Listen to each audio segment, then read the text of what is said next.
дальше. Ну, сидели, молчали. Виталий, давайте подойдем к тому Всё, моменту, когда вы все-таки не выдержали, да, и стали именно тем человеком, который начал стучать по двери, требовать, чтобы открыли кормушки. Вот давайте. Ну, скажем так, это уже было 10 числа. Перед этим нас там заставляли подписывать протоколы, которые были совершенно не те, которые нас составляли в РОВД, это были совершенно какие-то левые. В 10 часов вечера мы уже были в ЦИ, по протоколу там в 22:45 мы были на стеле, там что-то нарушали, что-то кричали, да. Ну, естественно, как бы я, опять же, ничего не подписывал, ничего, говорю, это не мое, как бы вы совершаете ошибку, как бы я это подписывать не буду. А парней все-таки убедили подписать, сказали, что кто подпишет, тому там 2 базовые идете домой, кто не подпишет, те идут в тюрьму. Ну, в основном все подписали, не подписал я еще 3 человека.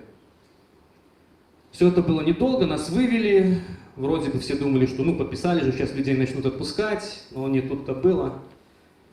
С жуткими криками нас поставили на колени, грубо говоря, и мы каким-то образом начали пытаться передвигаться на 3-й этаж. Между этим нам всем, естественно, отвешивали ускорение резиновыми палками. Там, ну, почем попало, кого по спине, кого по ягодицам, кого там по шее, кого по руке, ну, это не важно. Завели нас в камеру на 3-м этаже, где было еще 17 человек. То бишь в 4-местной камере нас оказалось 38 человек. Стоять было негде.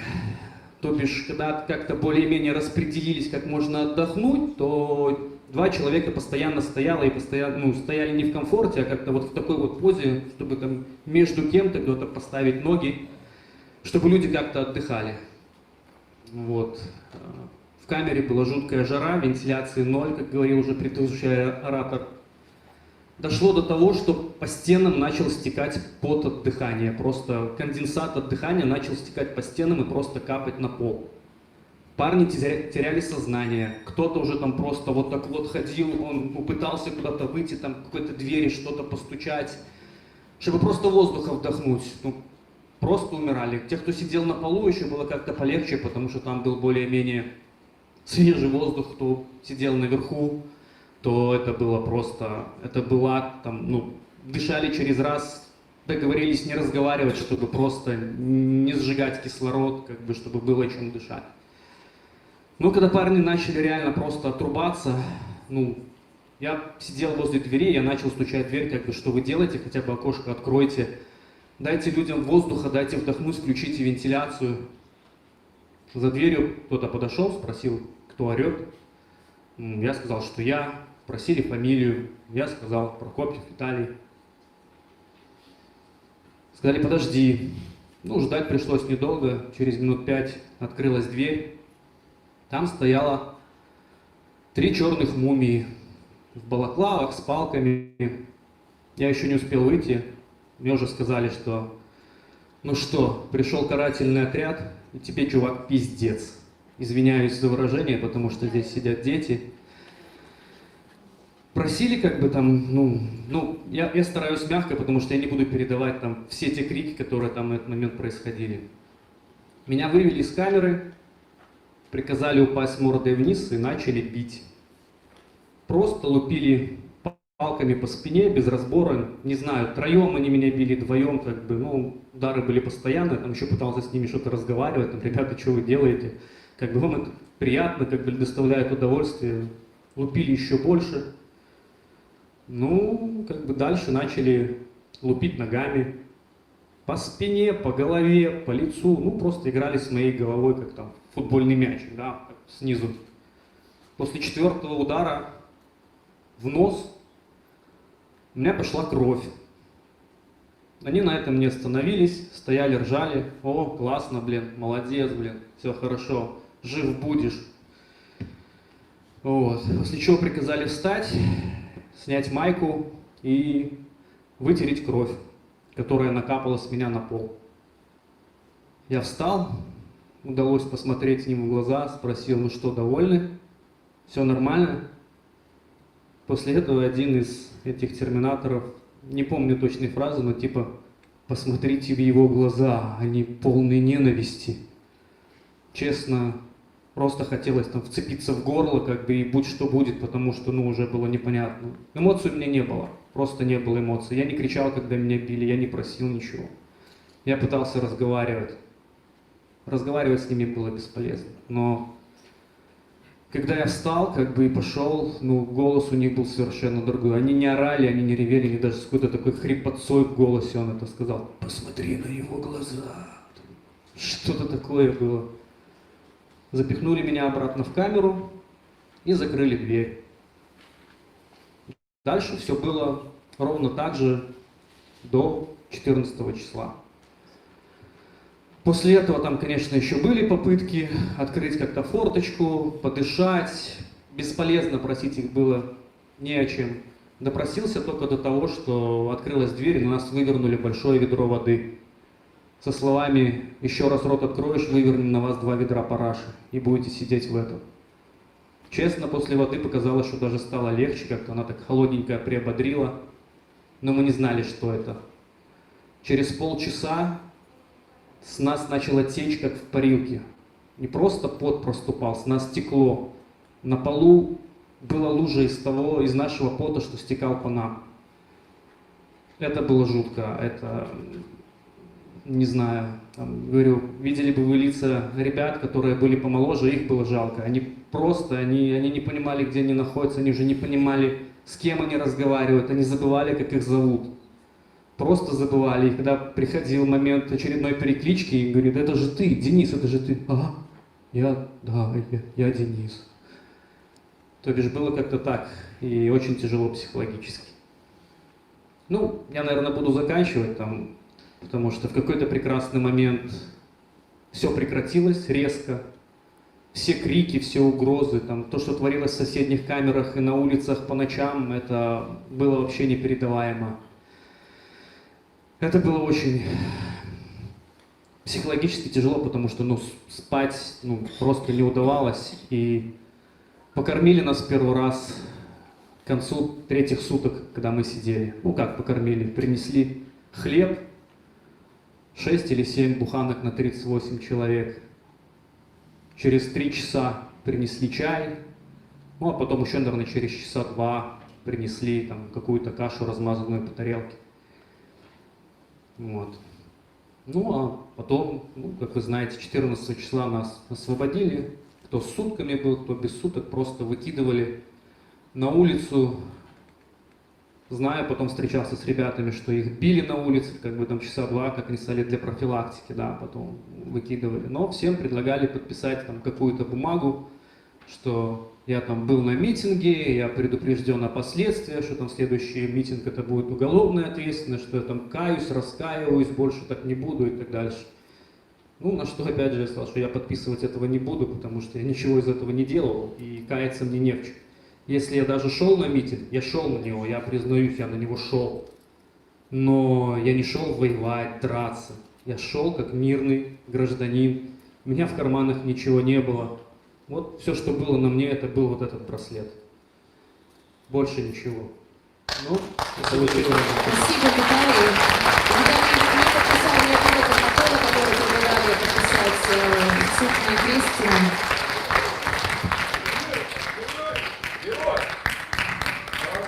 И на самом деле он не рассказал много деталей, он действительно помогал людям, которые были с ним в камерах.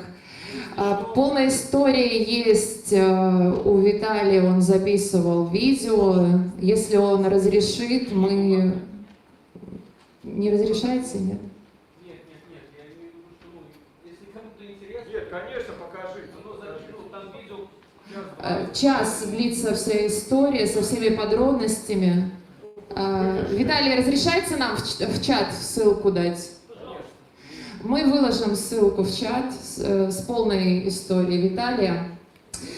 Сейчас, так как все-таки наша цель, мы все переполнены чувством боли и несправедливости и хотим, чтобы правосудие восторжествовало, и наша цель к этому прийти.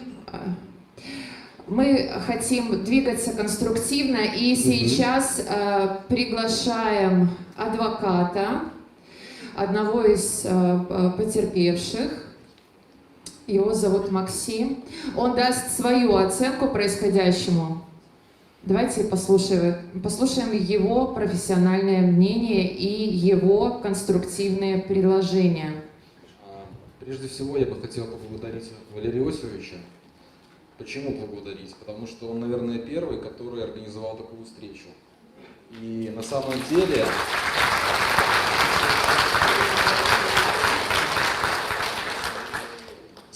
вот я лично говорю вам спасибо за это. Александр Николаевич, здравствуйте. И вас тоже рад видеть. Очень приятно здесь вас видеть. Это действительно очень порядочный человек, помощник Валерия Иосифовича. Я его тоже лично знаю. Ну, так случайно совпало. Начну историю с чего. Мой клиент Виталий Прокофьев, я не житель этого округа, это мой клиент. 19 августа на протяжении 15 минут я его убеждал, что ему необходимо подать заявление в Следственный комитет, поскольку Следственный комитет после приема заявления зафиксирует все, что с ним происходило, отберет у него соответствующее объяснение, примет заявление, выдаст направление на судебно-медицинскую экспертизу. Для чего?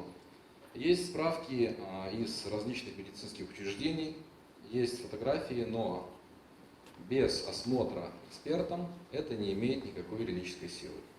Я его убедил, он приехал из другого города, он не хотел это делать, сразу говорю. Он дал соответствующие показания в одном из районных отделов Следственного комитета, все это было детально зафиксировано. По моему совету он сделал видеоопрос, где максимально детально указал в ходе видеоопроса о всем том, что с ним происходило на протяжении нескольких дней. В дальнейшем в той камере, в которой он находился, я, мои коллеги уже установили порядка 4 человек. Адвокаты на самом деле на сегодняшний момент, очень многие в городе Минске, они помогают вот таким вот жертвам, как Виталий, ходить в Следственный комитет. Мы сопровождаем этих граждан в Следственные комитеты. На самом деле сотрудники Следственного комитета практически везде детально фиксируют все факты пыток, все факты издевательств. И скажу честно, те же рядовые сотрудники Следственного комитета негодуют, потому что заявления принимаются, а уголовные дела не возбуждаются. Второй момент, он связан с запросом на справедливость. Я скажу честно, насколько я видел ситуацию, недостаточно дела возбудить по факту злоупотребления должностными полномочиями, по факту превышения полномочий. Этого мало. У нас есть статья в Уголовном кодексе, которая в нашей стране еще ни разу не работала. Это статья 128 Уголовного кодекса, это преступление против мира и безопасности человечества. В частности, пытки по политическим мотивам. Это преступление против мира и безопасности человечества, и сроков давности по ним нет. Что в этой ситуации больше всего на самом деле раздражает? 95% задержанных, насколько я это видел согласно своей статистике, статистике своих коллег, это случайные люди, которые не были на митинге, которые, как выразился один из присутствующих, по-моему, Николай зовут, это просто случайные люди, которыми нужно было набить автобусы, набить соответствующие места содержания под стражей. У всех этих людей задавался вопрос, вернее, всем им задавался вопрос, сколько вам заплатили, ну что, дождались перемен, примерно в таком духе. То есть амбиции людей, которые применяли пытки, носили явно политический характер. Исходя из этого, пытки действительно применялись, вот, по моему мнению и мнению ряда моих коллег, их большое количество исключительно из политических соображений. Хотя люди, которые были задержаны, 95% людей, это абсолютно случайно задержанные люди. Запрос на справедливость сейчас очень велик, и на самом деле, чем больше времени уходит, тем больше растет народное негодование в связи с этим. Лично я хочу, чтобы в данной ситуации все произошло по закону, чтобы был выбран законный способ для того, чтобы разобраться с этой ситуацией, для того, чтобы в дальнейшем эта ситуация в нашей стране не повторилась, потому что всем нам в этой стране воспитывать своих детей. Многие, вы знаете, что говорят? Многие говорят о том, что не хотелось бы растить своих детей в обществе, в котором они будут бояться сотрудника милиции.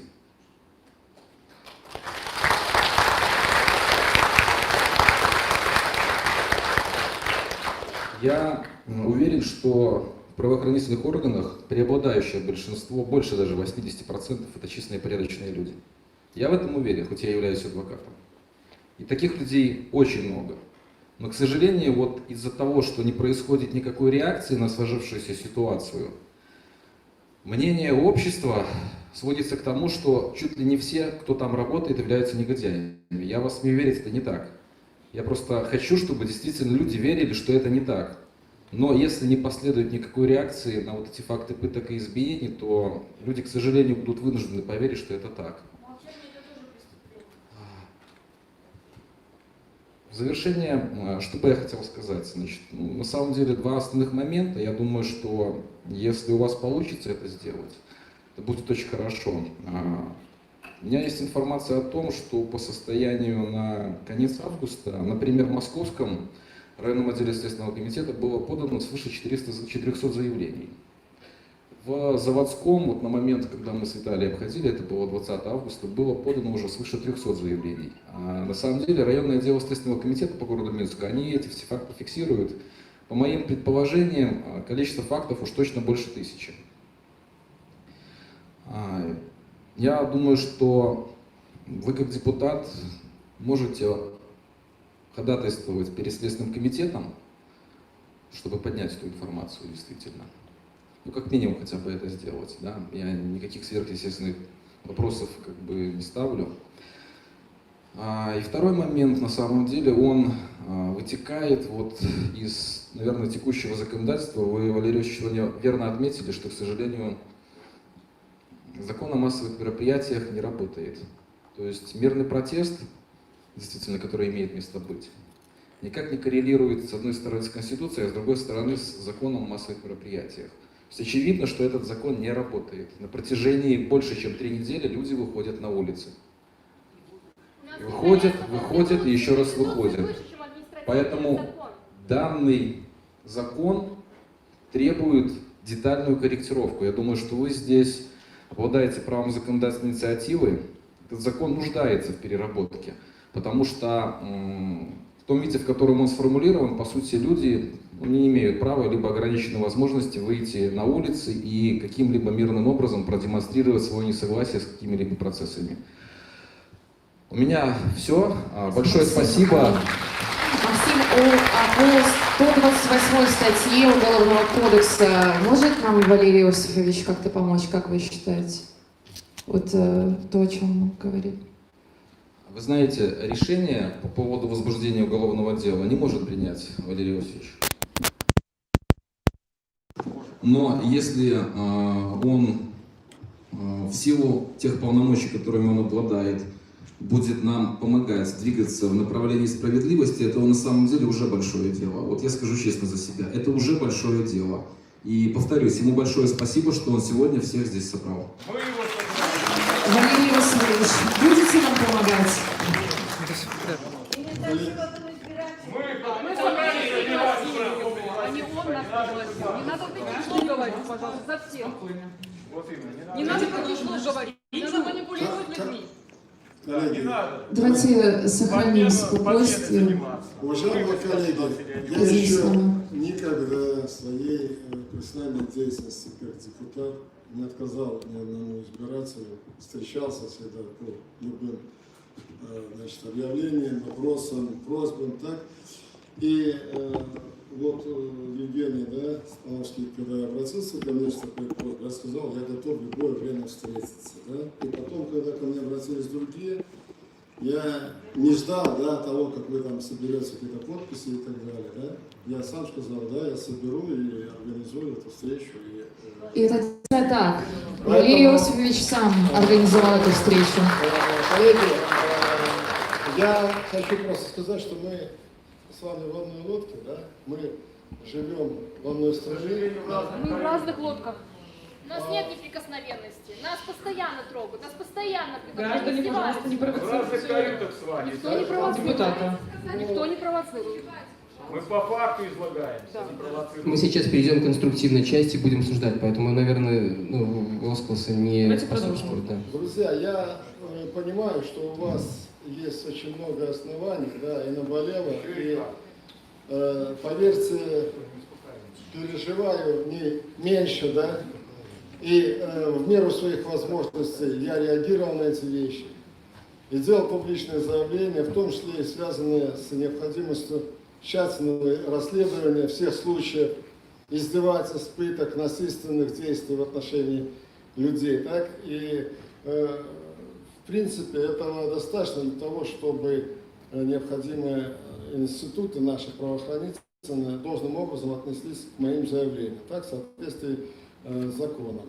Поэтому я сделал уже эти заявления, и в этой ситуации я только могу сказать, что я готов помогать в каждом случае отдельно, опять, с Александром Николаевичем, сопровождение каких-то дел, обращений в те или иные инстанции. Ну, это просто мой долг, моя работа. И это просто, вы знаете, мы же не знаем друг друга, и первый раз, может быть, со многими видимся. Но я могу сказать, что мне не стыдно ни за одно слово, ни за одно действие, которое я на протяжении своей профессиональной карьеры говорил или делал. Вот поверьте, не стыдно, и мне не в чем оправдываться. Я считаю себя в одной лодке всегда со своим народом.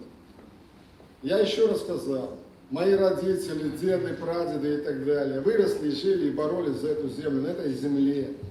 Почему я должен и почему нужно меня противопоставлять? Любые вопросы, которые у вас есть, и в частности вот по этим случаям и другим, насилие и так далее. Давайте, есть адвокат, спасибо большое, если Александр Николаевич, мы все, что нужно, давайте скоординируем наши действия и сделаем это. И я буду счастлив, если я кому-то помогу. Потому что на самом деле, друзья мои, здесь правильно было сказано, сегодня МВД вот этими действиями милиция дискредитирована. И это серьезнейший удар нанесен по нашему государству. И если мы сегодня не отделим зерна от плевел, если мы сегодня не защитим честь порядочных милиционеров, достойных людей, Нас кто будет защищать, скажите? мы должны защитить и нас. Но дело в том, что если мы будем бояться своей милиции, я понимаю. Защитите нас законом тогда от этой милиции. Почему законом? Григорий, я прошу тебя, мы уже по сценарию как раз Я сказал. тех вопросов, которые Дорогие соседи, мы готовили. сейчас как раз коснемся этой части практической. Да, сейчас Валерий Иосифович закончит. И Мы проделали большую работу, мы проанализировали все вопросы, которые есть у избирателей округа, действительно, и сейчас озвучим. Сейчас, да, секунду. Да.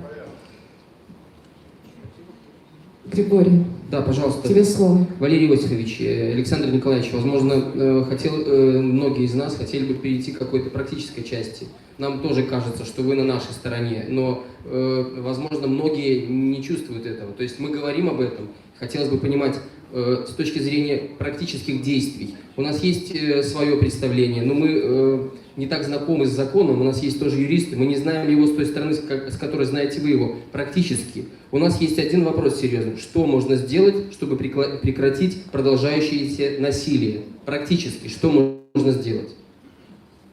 Если говорить о политической стороне, да, то, безусловно, все мы должны поднимать голос против насилия. Да? У нас действительно больше в нашей стране никогда насилия не должно быть.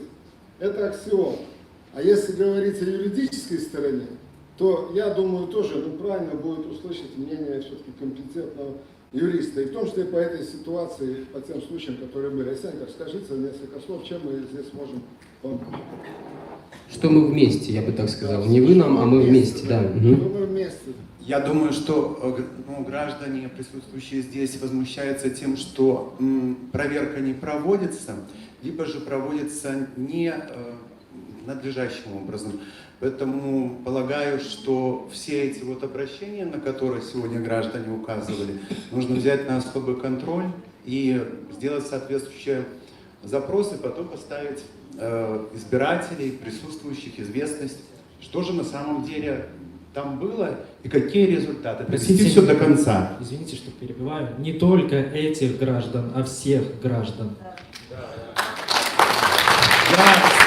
Я с вами полностью согласен, но когда будет конкретно предоставлены какие-то материалы, кто обращался, чтобы указать конкретно, что такой-то обратился, ответа никакого не получил, проверка не проведена, то это, конечно, будет поводом для обращения. Если просто говорить, что обращались такие-то граждане, вы же понимаете, что мы никакого ответа не получим. То есть правильно будет...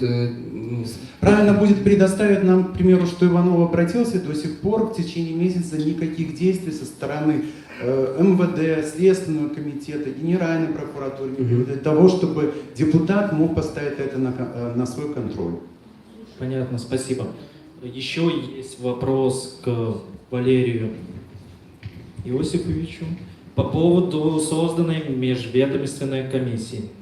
Мы знаем то, что она уже собралась, и мы, в принципе, не знаем, кто ее возглавляет, кто в нее входит и как она работает. Мы знаем только, что до сих пор уже прошло 3 недели после первого убийства, до сих пор никто не задержан, не арестован, не возведено ни одно дело. Можете ли вы как-то прокомментировать работу межведомственной комиссии? И можете ли вы в нее вступить? И каким образом вы могли бы поспособствовать тому, чтобы расследования продолжались, двигались? Есть ли у вас такие полномочия, наделены ли вы ими? Может быть, у вас есть сведения о этой комиссии, потому что бездействует комиссия. Как мы видим, по крайней мере. Как я уже сказал, безусловно, все, что от меня зависит, да, вместе с вами мы это будем делать, да, и двигать эти вопросы, Следственный комитет, и прокуратуру и так далее. Что касается этой комиссии, по правде говоря, да, сегодня депутаты, да, парламентский, сам парламент, да, он не проинформирован о ее деятельности, да.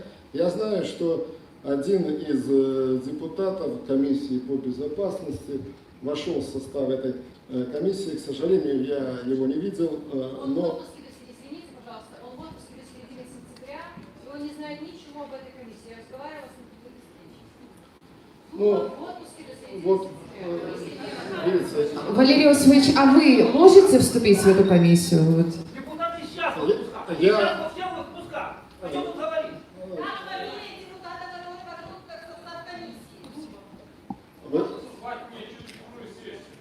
вы знаете, Что это даст нам, соседи? Давайте позволим продолжить реплику. Просим ответить на этот вопрос. Пожалуйста, давайте продолжим диалог. коллеги, значит, если я могу вступить в эту комиссию, я готов вступить. С учетом вашего вопроса я обращусь, поинтересуюсь, если комиссия открыта к вступлению, к работе в ее составе, я вам обещаю, что я буду там работать. Понятно, что эта комиссия не была создана парламентом, она создана как межведомственная. И, кстати, в своем обращении и публичном я как раз призывал к тому, чтобы государство, да, расследовало все эти случаи. Так? Возможно, это как одна из реакций на это. Еще раз говорю, депутат включен. Я не знал, что он в отпуске или не в отпуске. Сегодня, коллеги, я просто хочу, чтобы было понимание, что август – это мертвый сезон для любого парламента. Просто, да? Да. Потому что Наш депутат с нами сейчас ну, говорит, это он правильно, сможет ответить за это. это За правильно. всех, не за себя. Нет. Вы все голосовали, депутаты. Что вы говорите? В какой стране вы голосовали все депутаты? В смысле голосовали? В какой А где стране? вы голосовали? 9 числа. Они в отпуске все. Вы все в отпуске? Нет, В какой стране коллеги, вы голосовали? я голосовал в Минске, да, и депутаты голосовали там, где они прописаны, да. я не могу отвечать за всех депутатов и за всех коллег, да? Я не знаю, кто где в это время голосовал.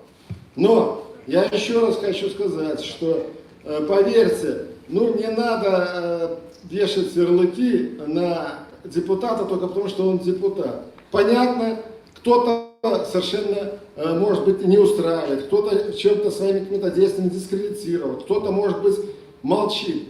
Но есть люди, которые работают, занимаются, делают то, чтобы как-то облегчить участь тех, кто пострадал. Есть и такие, поэтому, но было бы, наверное, неверно, если бы я сейчас начал отчитываться за каждого депутата. Я в данной Давайте не будем осуждать всех депутатов. У нас есть перед нами конкретный депутат. Мы ведем с ним диалог. Давайте продолжать его вести. Тем более Валерий Иосифович готов работать с нами в команде, готов помогать и представлять наше мнение. Он сказал об этом в начале встречи. Давайте об этом помнить. Позже будет время для вопросов. Давайте закончим этот блок. И, Валерий Иосифович, можем двинуться дальше? Да, у нас есть еще одно предложение по поводу формирования фонда государственного, если это возможно, опять же, с точки зрения закона или еще чего-то. Государственная программа или фонд, который будет призван помогать пострадавшим в результате вот этого насилия, психологически, может быть, финансово, медицински. Насколько вы считаете возможным реализовать? Материальная, медицинская, психологическая помощь – это то, что сейчас дают волонтеры и то, чего не дает государство. Можете ли вы посодействовать каким-либо образом созданию какого-либо государственного фонда, структуры, может быть, закона, который запустит механизм, да? Чтобы сейчас государство заботилось о своих пострадавших гражданах, а не только простые люди. Потому что то, что мы видим, только мы сами, белорусы, друг дружке помогаем. Вот у нас возникла такая идея, такое предложение. Как вы думаете? Я думаю, что с таким вопросом, с таким предложением можно обратиться к правительству.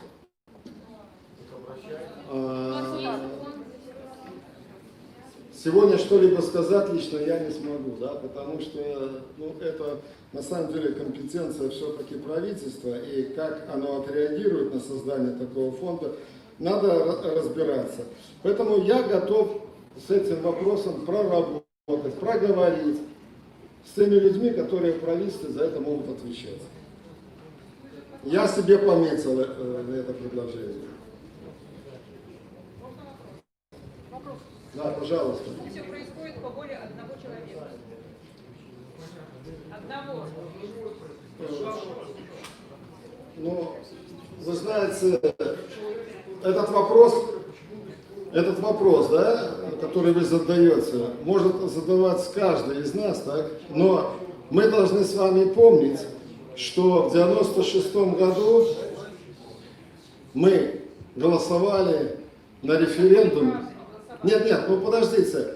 Референдум был о внесении изменений в Конституцию, по которому были перераспределены полномочия в пользу, главы государства, и полномочия парламента и других ветвей власти, были значительно в этом смысле сокращены.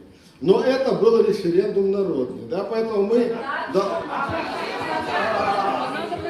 Коллеги, это не смешно, да, это не смешно. Если кто-то в 96-м году не голосовал, поговорите со своими родителями. Мы сейчас уходим опять от диалога. Давайте, пожалуйста, сдерживайте эмоции. В 96-м году состоялся референдум, да?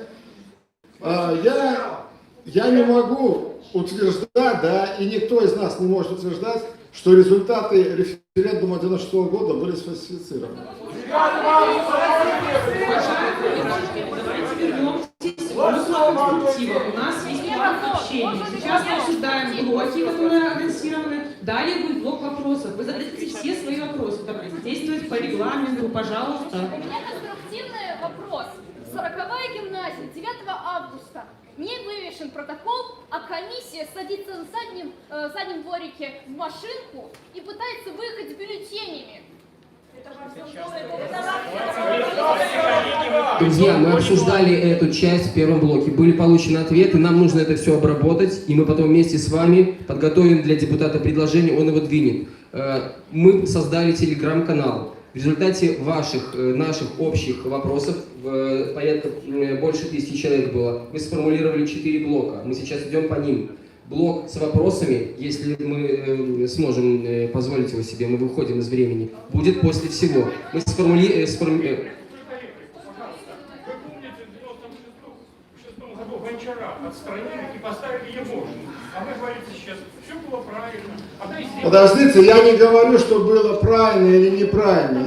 Я говорю о том, что состоялся референдум. А его действительности, недействительности мы сегодня можем только рассуждать. Вот о чем идет речь.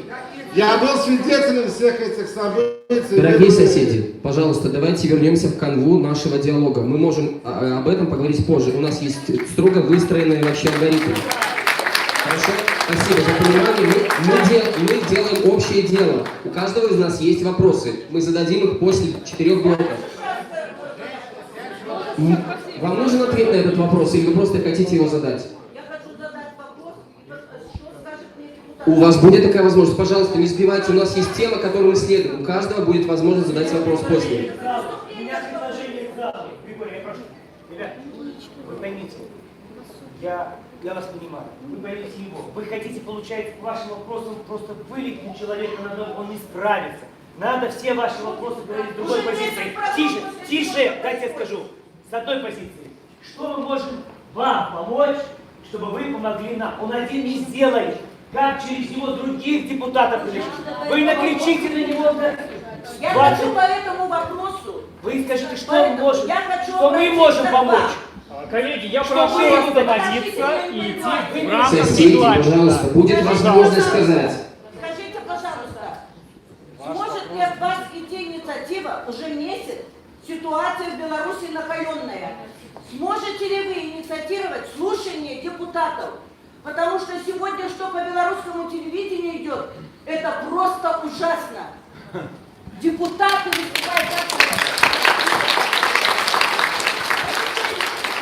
Он депутат. И что он говорит-то? Скажите, не стыдно таким депутатам? Проведите инициативу для депутатов. Значит, я если... Я еще не ответила, не сказала. Месяц, что в нашей стране творится. Депутаты в отпуске, блин, а? Вы подумайте, людей убивают, избивают, студентов сегодня избивают. У нас было первое Соседи.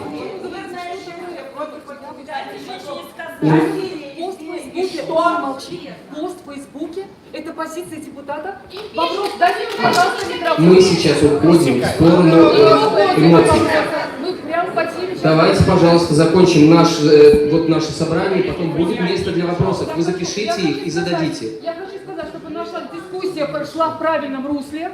Я хочу сказать, что есть закон Республики Беларусь о статусе депутата. Об этом все знают, И в коллега. котором, Все подождите, я это скажу, и депутат Палаты представителей, он вправе обратиться с запросом к премьер-министру, членам правительства, руководителям государственных органов, образуемых или избираемых парламентом по вопросам, входящим в компетенцию этих органов. И у меня вопрос один. Можно ли считать пост в Фейсбуке официальным обращением депутата, которое ему дано по праву, по закону? И сколько вы таких запросов? Я хочу сказать, если я не ошибаюсь, вы в 6-й сессии призывались и в 7-й сессии призывались, если я не ошибаюсь, с 95-го года, правильно? Нет. Ну, с 96-го. С 2016-го.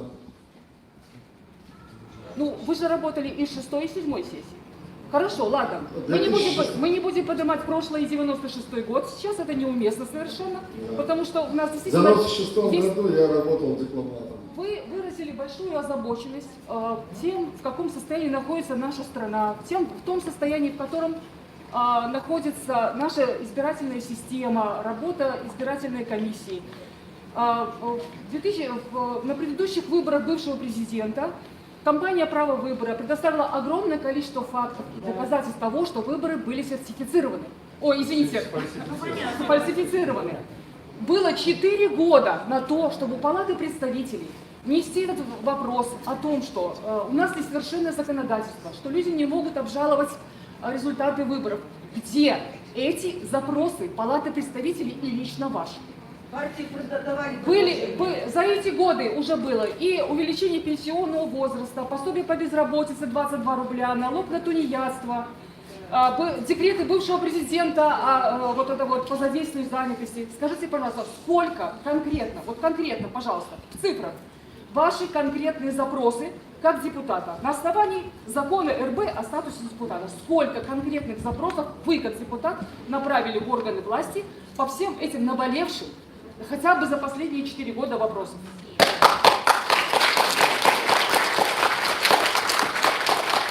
Коллеги, значит, во-первых, хорошо. Как обращаться лучше? Граждане. Хорошо. Граждане. Значит, я вообще должен сказать, что действительно я в парламент пришел в 2016 году. Не с 95-го, не с 96-го года.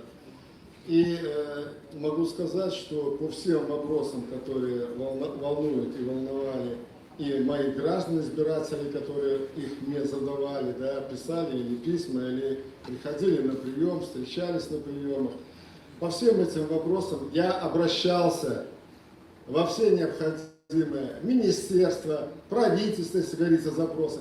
Задавал вопросы на отчетах правительства, которые проходят в парламенте ежемесячно. В цифрах, я не знаю сколько, это может быть 100, 150, мне трудно сказать. А как это проверить? Как проверить-то все? Голословно можно что угодно. Как проверить? Это мне нужно, значит, собрать все письма, которые я направляю. Да? Окей. Это сейчас мы готовы с ними ознакомиться. Я лично готов. Чему это сейчас поможет, коллеги? Или соседи? Давайте мы, наверное, пойдем по делу. Я не очень понимаю вопрос в том смысле, да, что я должен реагировать на обращения граждан. И я на них реагирую. И сейчас я точно так же буду реагировать на ваши обращения. И если говорить о запросах, то всегда нужно конкретное обращение, конкретные факты, с которыми я могу обратиться в любую инстанцию, а не вообще. Что вам должны помочь? Так вот, спасибо вам за конструктивную позицию, потому что я хочу сказать всем, что если есть, у вас есть конкретные запросы, конкретные вопросы, по которым я должен помочь, пожалуйста, передайте мне их, сформулируйте и передайте. То, что здесь идет обсуждение, мой помощник помечает, да? Адвокаты, юристы, которые здесь участвуют, вместе мы поможем и сделаем все эти запросы. По-другому не бывает. Это конкретная работа, практическая работа по конкретным проблемным вопросам. Спасибо большое. Давайте успокоимся и хотим перейти к еще одному важному блоку. Времени осталось мало, поэтому мы пропустим. Перейдем к блоку диалога власти с народом. Дадим слово Юрию. Пожалуйста, еще раз повторюсь, не перебивайте, будет время для вопросов. Также хочу напомнить, что общение с депутатом не запрещено. Вы можете общаться в любое доступное, там есть установленный порядок встреч с депутатом. Можно повторить, да, можно инициировать. Поэтому сегодня, если вы что-то не успеете задать, вы можете задать в индивидуальном порядке. Поэтому давайте, пожалуйста, будем исследовать встречи. Мы готовились и хотим задать все вопросы. Важные для всех. Что каждый первый понедельник и второй понедельник месяца я провожу личные приемы. На сайте моем все это указано, где и что. в администрации Ленинского района и на Рокоссовского в общественно-политическом центре. Мы можем ровно через месяц встретиться здесь, чтобы узнать результаты ваши? Мы можем встретиться и через месяц, в любое время, при понимании, что за это время мы получим все необходимые документы, обращения, справки, которые мы направим по инстанциям туда, куда, с какой просьбой вы будете обращаться, и получим ответы.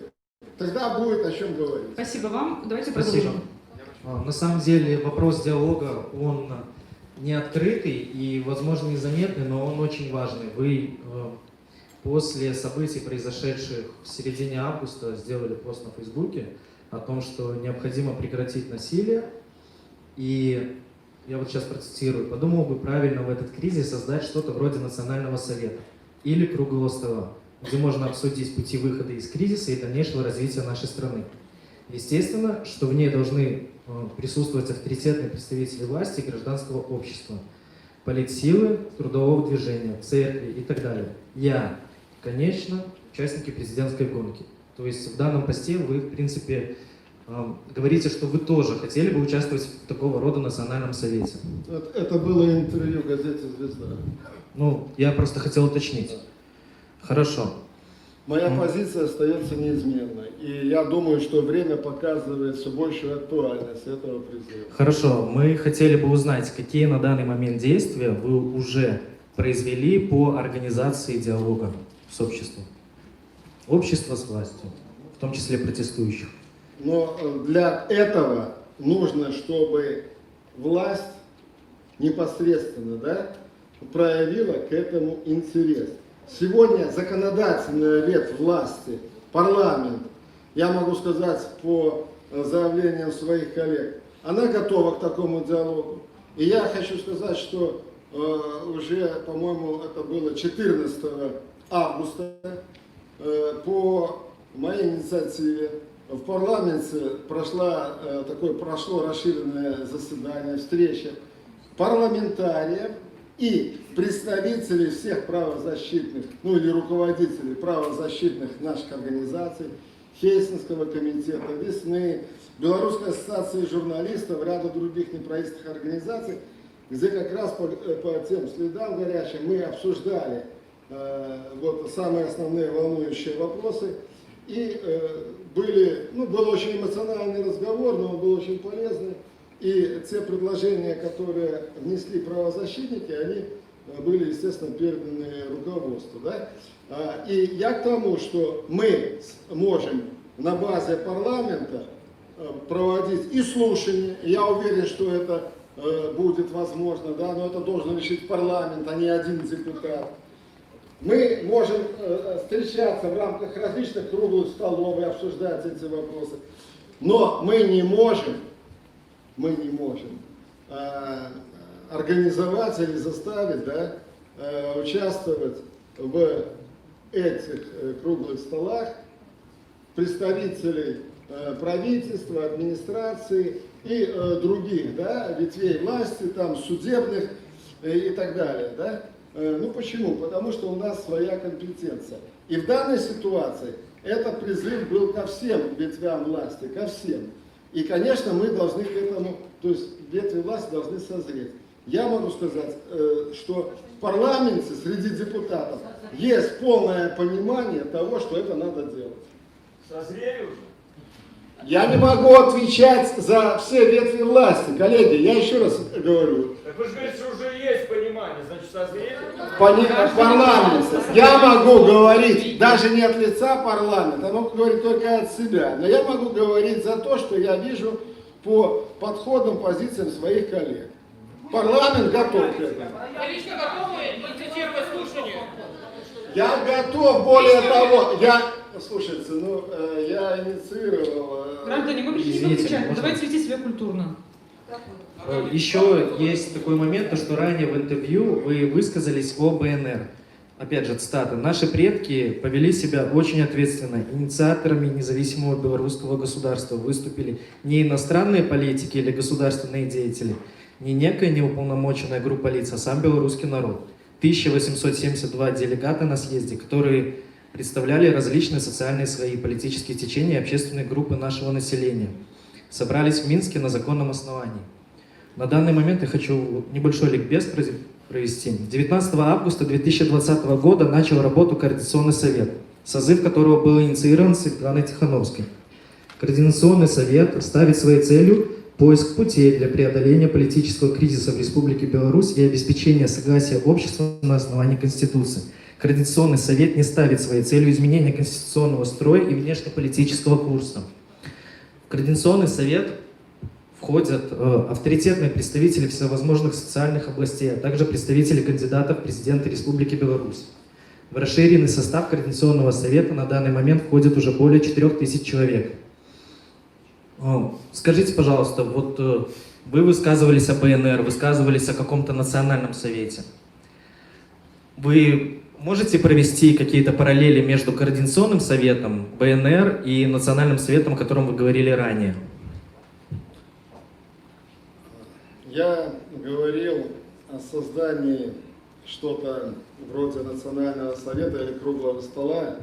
Для чего? Для того, чтобы там обсуждать пути выхода из создавшегося кризиса, да, и определять дальнейшие шаги по развитию, да, чтобы там на этой площадке участвовали представители различных ветвей власти, кандидаты в президенты, которые участвовали в этой гонке, представители рабочего движения, авторитетные лидеры, да, предпринимательская среда, интеллигенция и так далее. Да? То есть, чтобы это был общенациональный диалог. Что касается моей позиции нынешней, как депутата парламента, то, естественно, было бы хорошо, если бы мы могли организовать такой диалог на базе парламента. Да? Парламента как избранного, законодательного органа. Но я понимаю, что здесь и в этом зале будет очень скептическое отношение к тому, чтобы на базе парламента это делать, потому что мне сейчас скажут, что это не авторитетные для нас институции. Люди утратили доверие к власти. Так вот поэтому, понимая это, да, я и сделал такое предложение, чтобы там были люди, которые доверие не утратили. Пока такая идея не реализована. Что касается Координационного совета,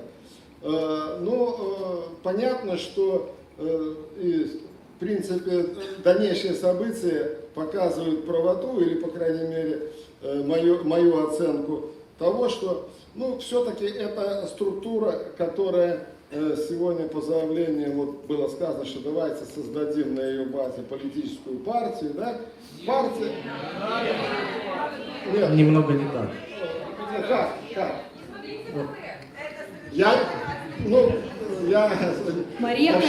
Координационный совет, он не имеет отношения, в принципе, к партии «Вместе». Партия «Вместе» — это инициатива штаба Бабарика. Координационный совет был создан для того, чтобы решить создавшийся политический кризис в Беларуси. И в соответствии с регламентом не имеет политической повестки. Хорошо, это очень хорошо, да? Тогда его надо разрешать. Хорошо, у меня вопрос к залу. Кто считает, что Координационный совет представляет его личные интересы в диалоге с государством по озвученным и многим другим вопросам? Поднимите руки, пожалуйста. А теперь поднимите, пожалуйста, руки, кто так не считает, либо сомневается. Хорошо, у меня еще один вопрос. Кто готов делегировать при необходимости предоставления своих интересов Координационному совету? Пожалуйста, поднимите руки, кто не готов, либо сомневается. Теперь я хотел бы озвучить статью 4 Конституции Республики Беларусь. Можно я прокомментирую этот момент? То есть сегодня мы здесь на примере вот этого зала увидели, что зал готов, да, уполномочить Координационный совет представлять свои интересы в диалоге, как вы сказали, с государством. Значит, государство — это целая система институтов, да? Будьте добры. 4 статью Конституции Республики Беларусь. Я ее пожалуйста, не перебивайте. Я ее процитирую. Единственным источником государственной власти и носителем суверенитета в Республике Беларусь является народ. Народ осуществляет свою власть непосредственно через представительные и иные органы в формах, в пределах определенных Конституций. У меня к вам вопрос. Вы видели, как проголосовали люди. То есть мы, по сути, готовы делегировать власть Координационному совету. Уполномочены это сделать. И он уже уполномочен нашей властью. Вы принимаете эту власть? И следующий вопрос. Готовы ли вы вступить в Координационный совет как депутата 94-го округа и представлять там интересы своих избирателей?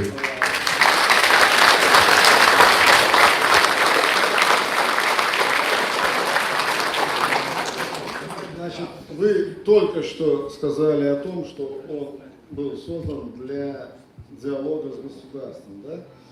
Сегодня государство — это, если упрощенно, да, ряд институтов, ветвей власти, да, значит,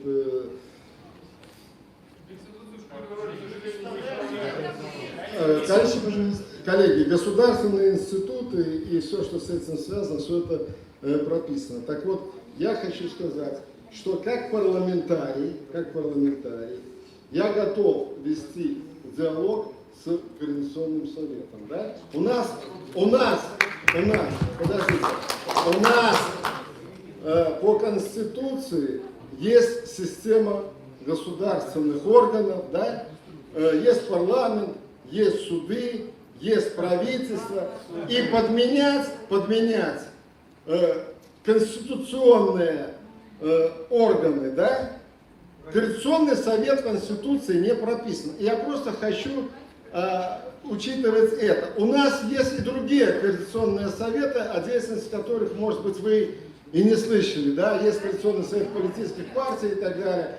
Но это часть гражданского общества, с которым государство, безусловно, должно взаимодействовать. Я, как депутат, обязан взаимодействовать, если на это есть желание и готовность у Координационного совета. Хорошо, спасибо. А готовы ли вы вступить сами в Координационный совет? Но я не вижу в этом необходимости просто. Вы, как депутат... Подождите, то есть, вы хотите сформировать новые органы власти? Мы хотим...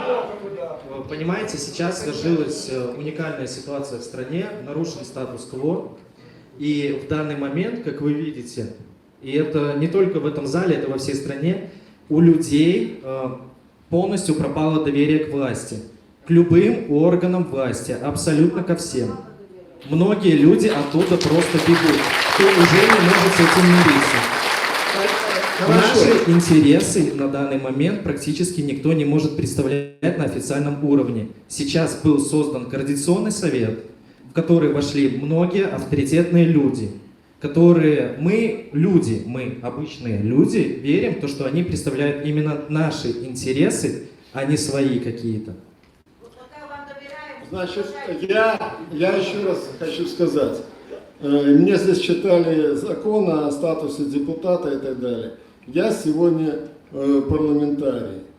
И если я бы даже вступил в Координационный совет, то диалог внутри Координационного совета с моим участием ничего не дал бы с точки зрения решения тех задач, которые перед собой Координационный совет ставит. Потому что Координационный совет поставил задачу диалога с государством. Я депутат, который не примет ни одного решения и не уполномочен принять ни одного решения. Только парламент, 110 депутатов могут проголосовать за то или иное решение. И поэтому я и говорю, что мы как парламент вполне могли бы вести диалог с Координационным советом, обсуждать какие-то вопросы, в том числе кого-то слушать, и по итогам этого принимать решения в парламенте. Но это конституционные вещи, а по-другому не получается.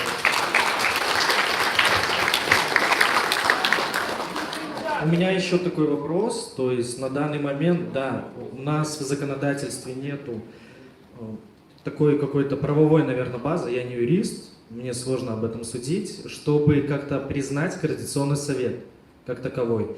можете ли вы взять на себя инициативу, чтобы этот вопрос урегулировать в рамках Палаты представителей? То есть инициировать какой-то законопроект?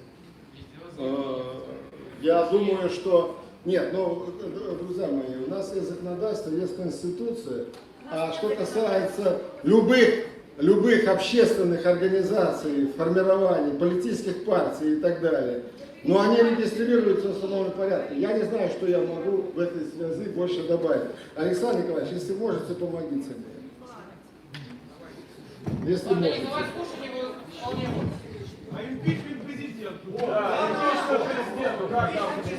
По поводу регистрации, закон, ну, слышу, здесь уже говорят, нету у нас законодательства. Но на сегодня мы, во всяком случае, работаем с тем законодательством, которым регламентирован порядок особый для регистрации общественных объединений, партий, иных организаций. Все это четко имеется как на сайте Министерства юстиции. Поэтому, если Координационный совет, ну, насколько я знаю, на сегодня он не зарегистрирован, как организация какая-то. Он не организация. Это не организация, это просто представители нас. Ну, во всяком случае, закон говорит об одном, что Координационный совет, либо же, ну, по-другому его, если называть как-то не координационный, а другое название, если ему дать, он должен пройти установленную процедуру регистрации. Но это решает не депутат, этот вопрос. Его не может инициировать. Закон есть, и на сегодня никто его не отменял. Спасибо за ваш комментарий. Люди, граждане, подождите, пожалуйста, я задам один последний вопрос депутату. И потом уже мы будем нашей инициативной группой заканчивать, и будет открытый микрофон, то есть мы будем озвучивать ваши вопросы. Да.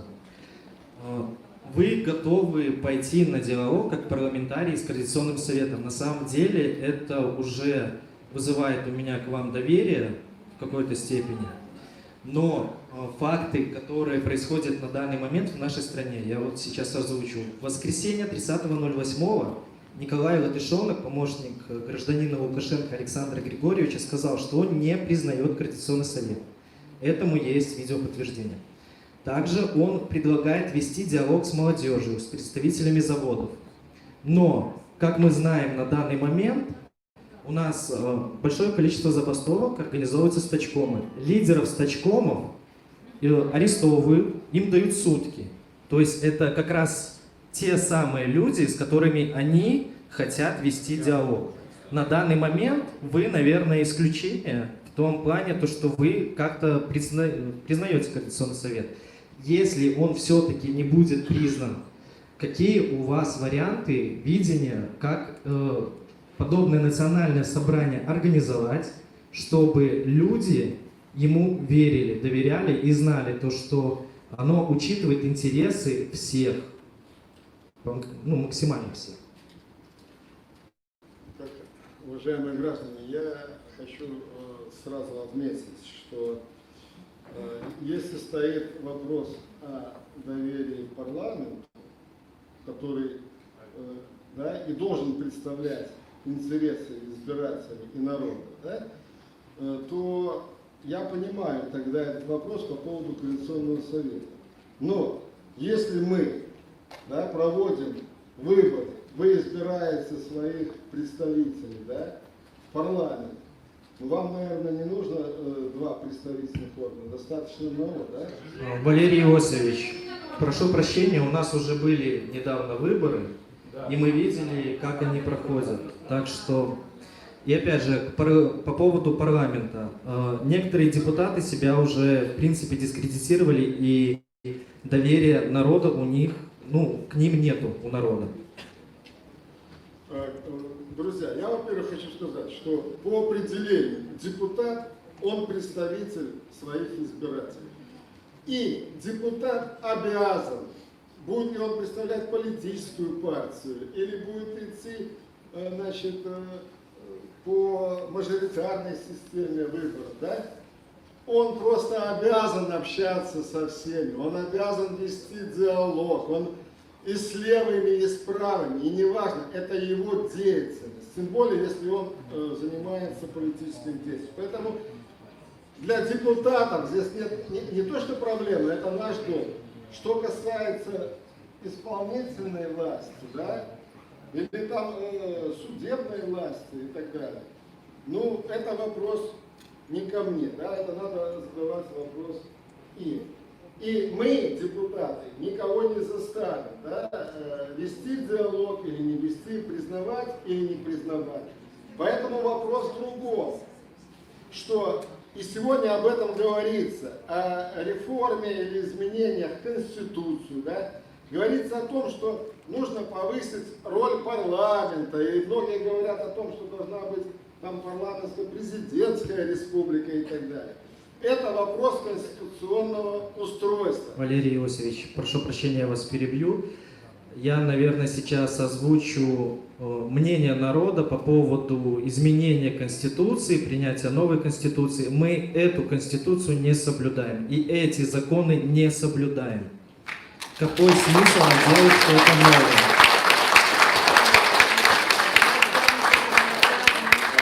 Я в самом начале сказал, что какой бы ни был закон, если он даже плохой, его надо соблюдать. И мы должны, обязаны соблюдать. Хорошо.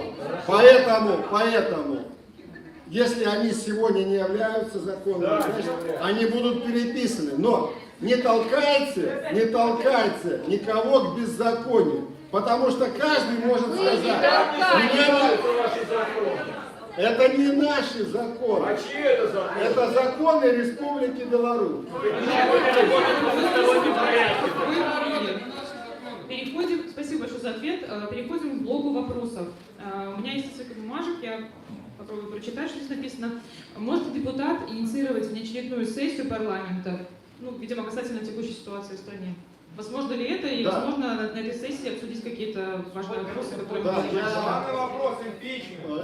Этот вопрос, который мы уже обсуждали, я уже говорил на встрече 14 или 15 августа о том, чтобы созвать очередную сессию. Парламентарии обсуждали его. Но я хочу сказать, что по действующей Конституции, действующему законодательству, вопрос о созыве неочередной сессии решается президентом, главой государства. Спасибо за ответ. Вас поняли. Граждане, пожалуйста, успокойтесь. Следующий вопрос. Не совсем понимаю здесь смысл. Может быть, мне вызовет человек, который написал это, наблюдатели по избирательному участку номер 13. Кто это? Микрофон. Слушаем ваш вопрос. Меня зовут Нина Ивановна Коляда. Я была наблюдателем, к сожалению, в Центральном районе. Не инициировали встречу с депутатом. Но я сегодня, учитывая, что работаю в этом районе, я решила прийти к вам на встречу.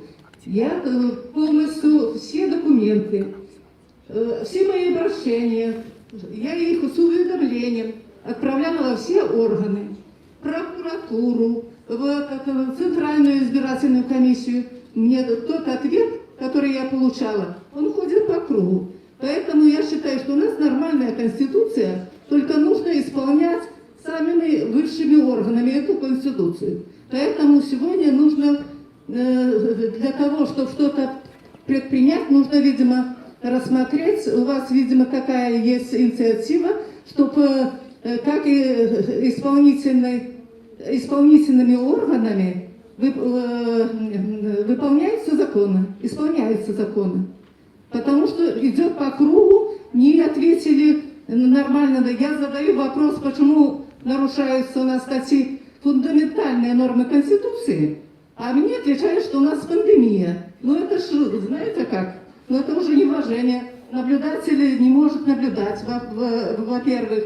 Во-вторых, когда я наблюдала, мне не ответили на все мои жалобы. И когда я ждала, после того, как мне передадут жалобу, я увидела как поступал ОМОН. Ну, тут много было случаев рассказано, но я еще от этой встречи не отошла, и вряд ли так это просто забудется. Люди инициировали тоже сами в Следственный комитет обращения, но на это обращение ни прокуратура не ответила, ни Следственный комитет. Поэтому нужно как-то, видимо, вместе вам, депутатам, собраться и обсудить, чтобы исполнительные органы соблюдали Конституцию. Вот и все. У нас нормальная Конституция, только нужно ее исполнять.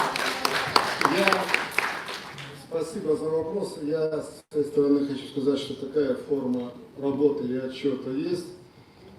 Конституционный суд, который следит за соблюдением конституционной законности, да, он... Ребят, коллеги, избиратели, уважаемые, мы же только что сказали, что Конституцию надо исполнять.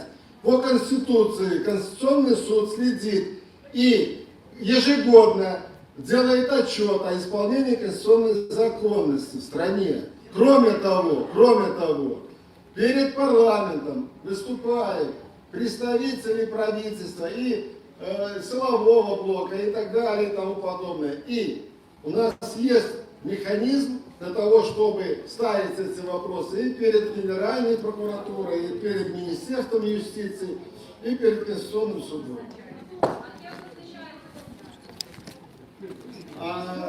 Прописано все в Конституции. Соседи, уважаемые, подождите.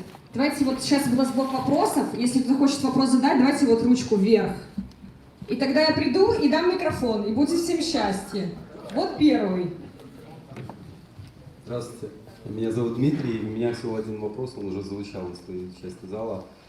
Согласно 88 статье Конституции, парламент может инициировать импичмент. Как нам это сделать? Что я как избиратель, как гражданин должен сделать, какой запрос к вам отправить, чтобы вы как-то активизировались по этому поводу?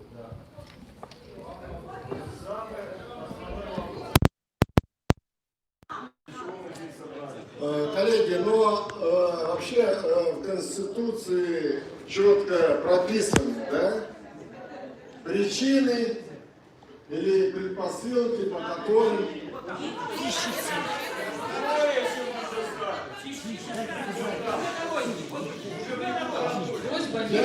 Я просто хочу сказать, что это не наши компетенции оцениваются, как компетенции суда оценивать эти вещи. По Конституции.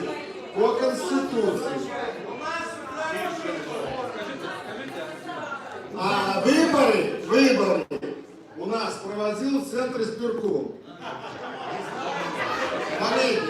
Но это по Конституции и по закону. Ну хорошо. Ну, а что вы хотите тогда, чтобы я вам ответил? Да, что надо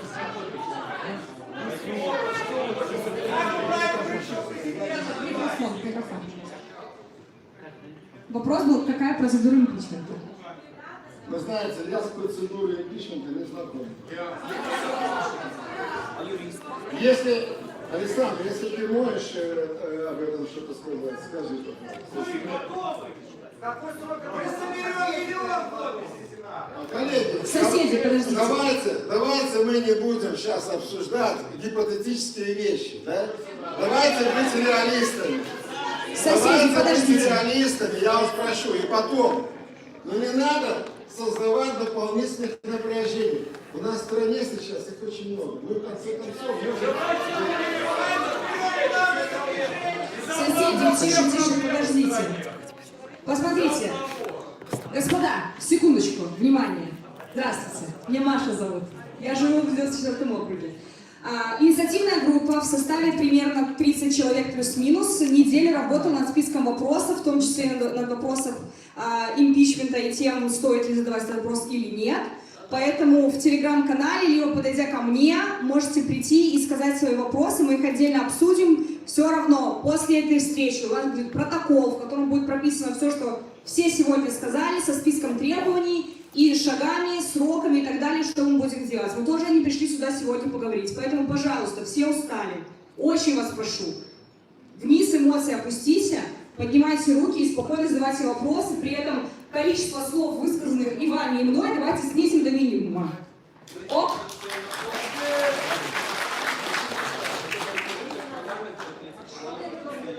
Дело в том, что Я хотела бы обратиться к депутату. Ну там очень проще. Президент может быть... Давайте. Да не надо Ну так это кто должен подсказать? Я, не народа, которые видели это. Есть еще один пункт. Президент республики может быть досрочно освобожден от должности при стойкой неспособности по состоянию здоровья.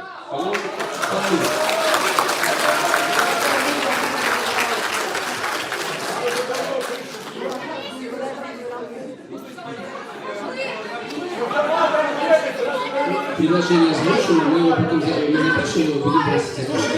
Давайте, я вас прошу, если мы хотим как-то конструктивно разговаривать, да? Это не получается. Почему у нас дети на сцене стоят? Ну, берут кадетов, ставят за колючую проволоку детей малолетних.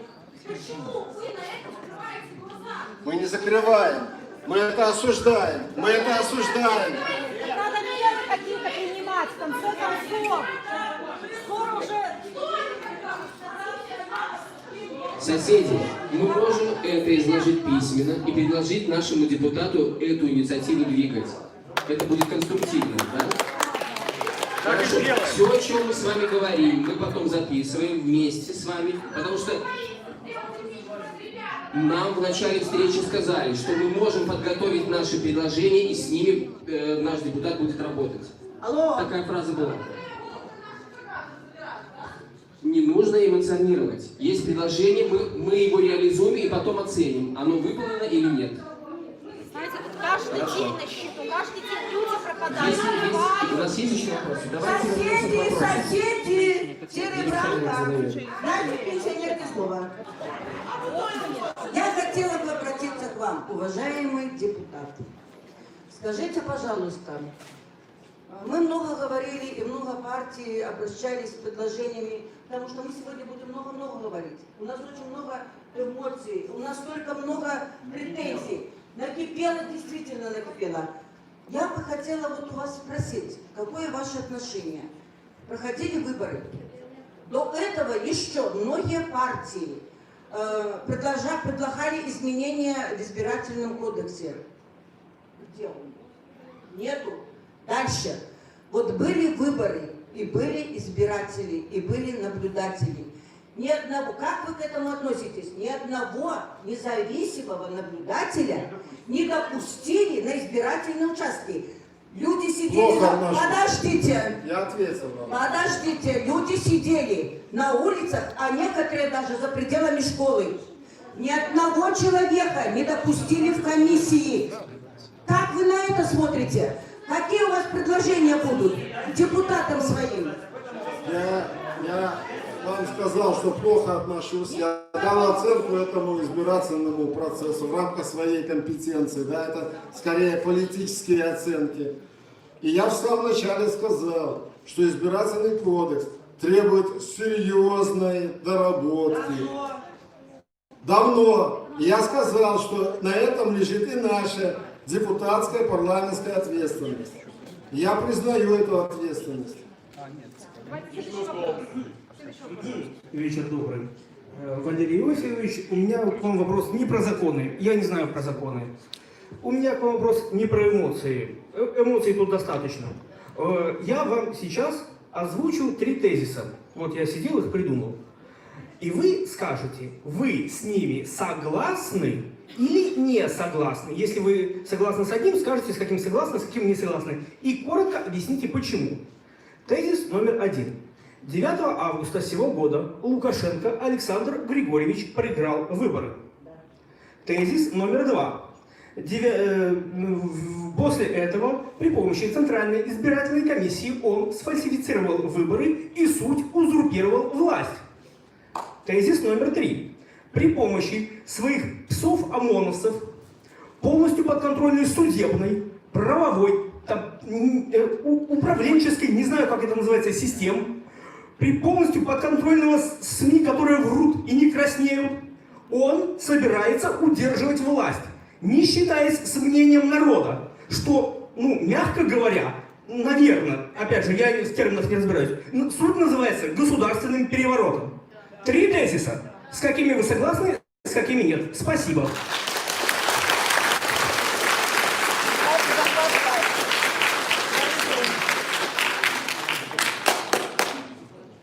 Значит, по поводу первого тезиса. Сегодня кто-то может рассказать, каковы реальные результаты? Все могут сказать. Я могу. Какие? Ну какой? 3% на максимум. Максимум 12.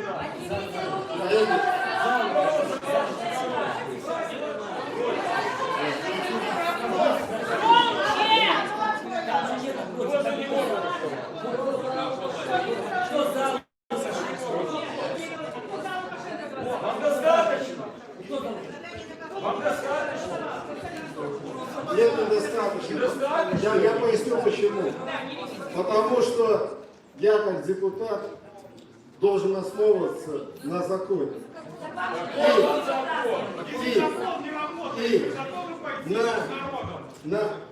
Я сказал, подождите, я не то что готов, да, я с народом, я часть народа.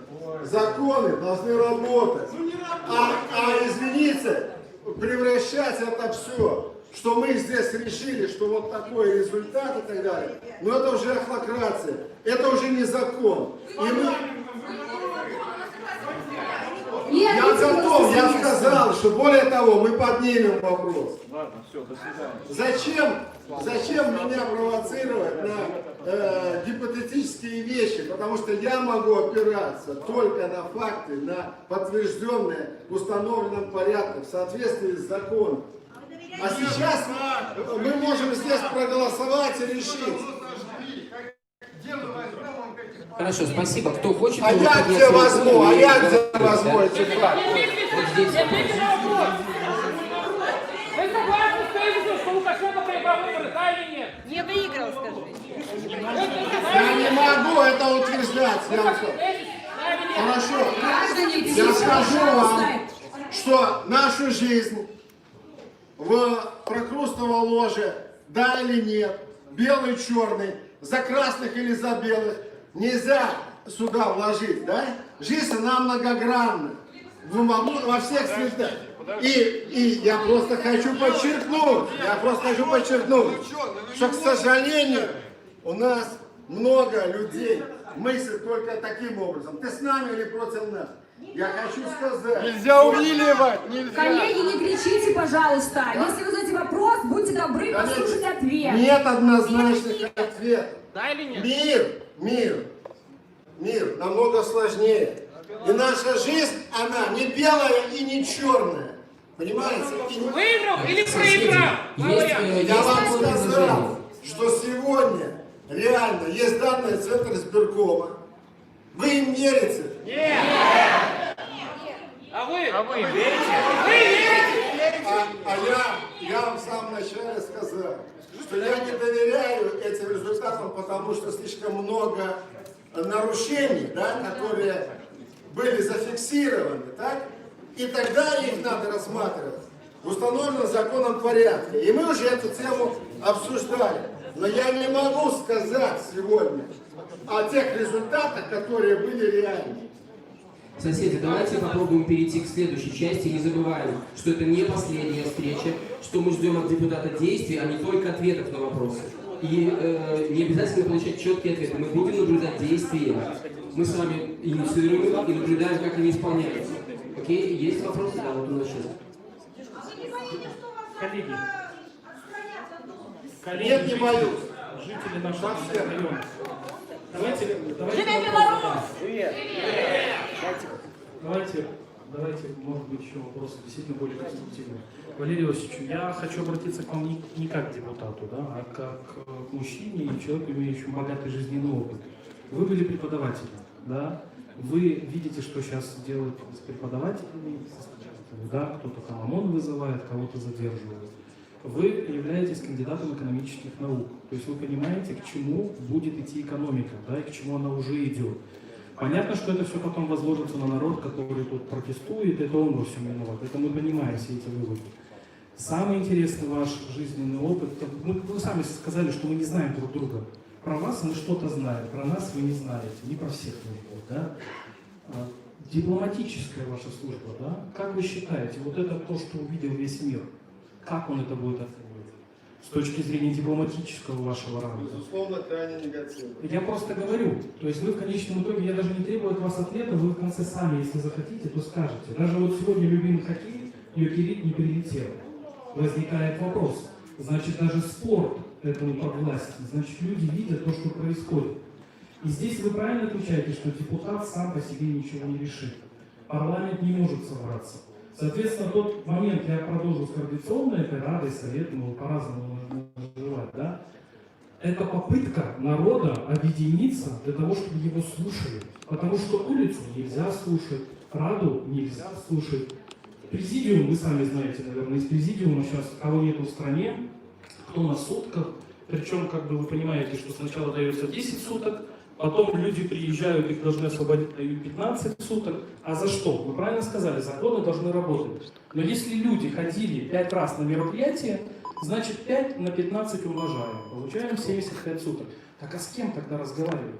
То есть возникает вопрос, сейчас там 4000 есть в списках, уже 10 на предмодерации, для того, чтобы не было там ботов или еще кого-то. Так что, мы соберем, получается, 150 тысяч туда, 200, и будем потом по списку ОМОНов раздавать для того, чтобы они их задерживали? Так а с кем тогда разговаривать? С улицы нельзя, повторяю. С Координационным советом нельзя. Есть еще один вариант, не говорили, в принципе. Это юридический вопрос. Дело уголовное в отношении Координационного совета есть? Есть. Теперь вопрос, если это уголовное дело есть, и оно там по захвату власти, так может быть, я уже это действительно предлагал, может быть, допросить всю страну, и тогда в рамках всей страны каждый пояснит на 3 вопроса. За кого голосовал, я думаю, половина народа в открытую об этом расскажет, не нужно делать тайного голосования. Следующий момент, каким образом законы должны исполняться. То есть, ну, реально, мы можем посадить всю страну, то есть за эти 3 суток было 6 тысяч задержанных.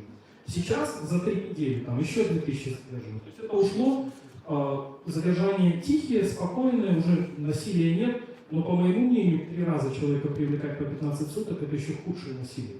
Это еще худший страх. Да, его там не бьют, но потом счета выставляют за отсидку, ну, для того, чтобы можно было заплатить.